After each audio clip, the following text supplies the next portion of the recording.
Aruna's family have recently discovered that coal and gas mining projects are being planned near homes, schools and river systems in her area. Having researched coal and gas in her area for some time, Aruna Dio has become a wealth of knowledge for others in her community of Douglas Park. Please welcome Aruna. Which is good. I'll try and build on what's gone beforehand, but my interests, I'm a strong and staunch environmental advocate, and my interests really stemmed from my involvement with the Hawkesbury Nepean Catchment Management Trust, who are no more.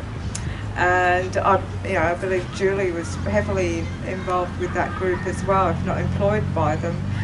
Not employed, but just working with them, no doubt, in very good, rewarding projects for the environment.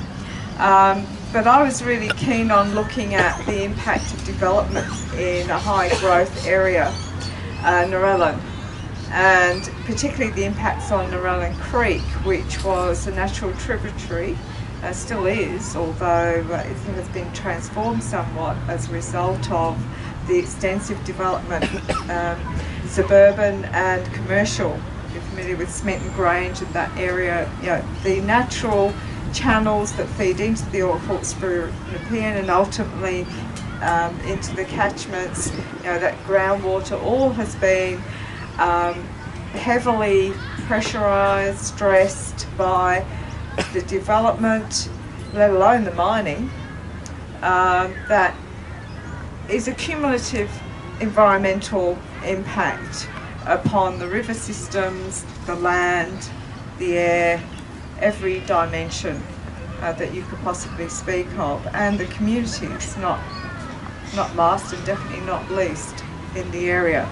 But my interest and research has shifted somewhat into looking at mining, mainly because I moved to Douglas Park, which, like a lot of the small towns in the area, Picton, not so much, but Tarmore, Appin, further Bulli and so on, are mining towns.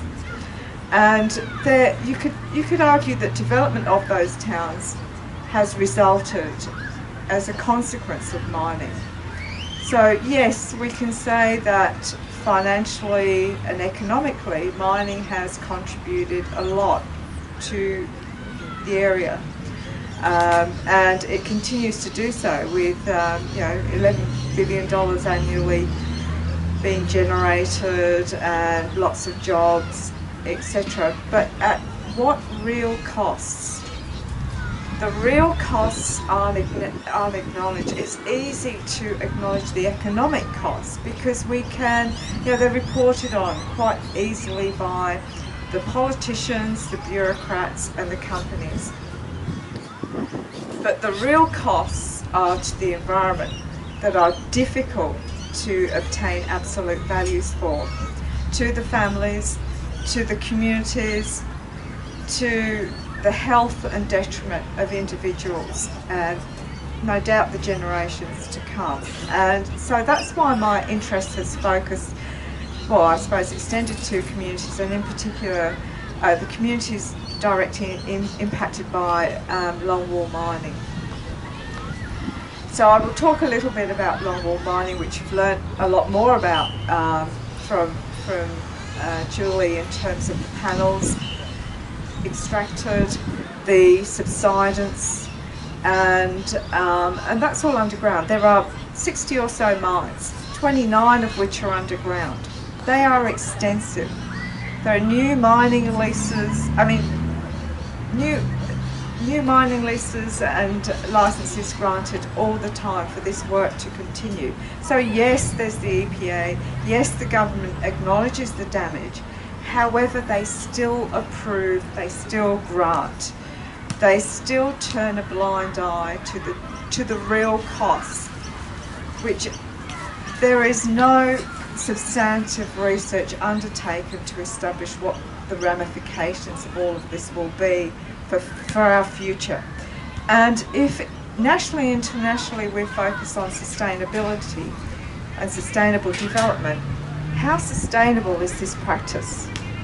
This is a non-renewable energy resource we're talking about. Why isn't there significant capital being invested elsewhere into developing the other forms of energy as alternative, as realistic and sustainable alternatives for the future.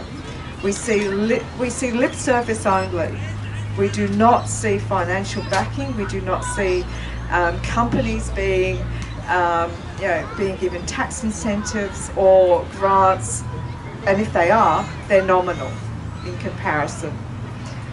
I mean, strategically, governments and politicians, your local members, are all influenced by the direct and short-term economic benefits. As voters, we complain, we can raise our concerns, we can make local members aware, but that pretty much is the limits of what we can do. We have a voice, and collectively that voice can get stronger, and maybe, you know, events like this and people like us, you supporting these causes are important. Very, very important, and the value of your contribution and support cannot be dismissed lightly, because without these sorts of things, broader community awareness is not going to happen, and greater pressure on the people that do have the decision-making power will not come to bear.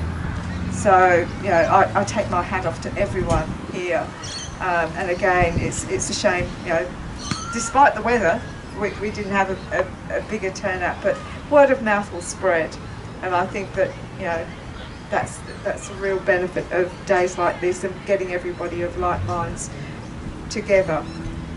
I just made some notes just to keep me on track, because I've just finished the walk, and there's so many things I'd like to say, but I'd like to keep it simple, only because I'm goddamn tired and looking forward for something to eat, putting my feet up. But in 2006 there were fairly substantive independent studies undertaken by government, and one in particular that I'll report on, the New South Wales Mineral Council. I made some quick notes from memory, that I did some research work on this, that clearly acknowledged, and this is well documented, the fragility of the river systems and tributaries associated with the Hawkesbury Nepean, and the catchments that these supply, and drought alone is a stressor on these systems. Do we need to exacerbate those stresses? Do we need to increase those with mining, with longwall, with coal seam gas? No, we don't. These areas are highly fragile, and when cracks appear, the water disappears. It does not come back. When waters are polluted, no matter what these companies do, there is no getting back the pristine conditions, the quality that was in existence beforehand. So it's no good closing the door afterwards or attempting to remediate.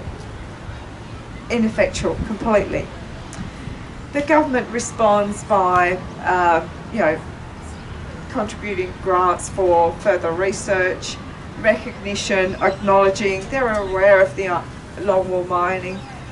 Do they still approve the EISs? Do they still grant the leases? Do they still extend? Yes, they do. They still continue unabated, unchecked.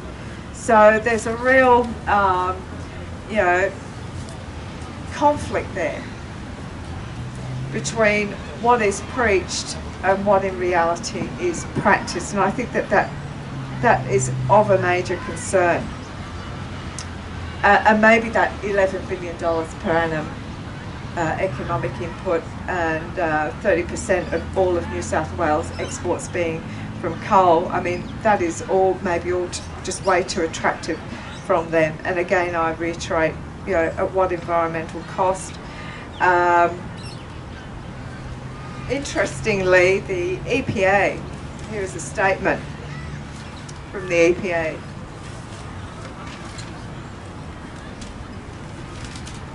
behind it. This is from the Environmental Protection Agency, from one of their research papers, and I just happen to have a copy, but I'll just read a tiny little bit from it. We acknowledge there is a significant and evidence of impact as a direct of all the mining operations in the southern coalfields, including extensive and irreversible damage. And this is supported by scientific data and valid scientific research. There's an imperative that all these impacts on water and the environment is stopped and avoided in the future. Have the government heeded the results of those studies? Do they heed these messages? Do they respond to the science, the hard science? Or do they respond to the dollar and the voice of the companies that also provide them with funding, either directly or indirectly through the back door? And I'm sure many of you will have heard stories about that. So we know that mining has had substantive benefits. You could argue economically, but environmentally, clearly there is extensive environmental destruction, which should be of concern to everyone that is not here. And I'm sure if you ask them, they would express concern, but we need to get more action.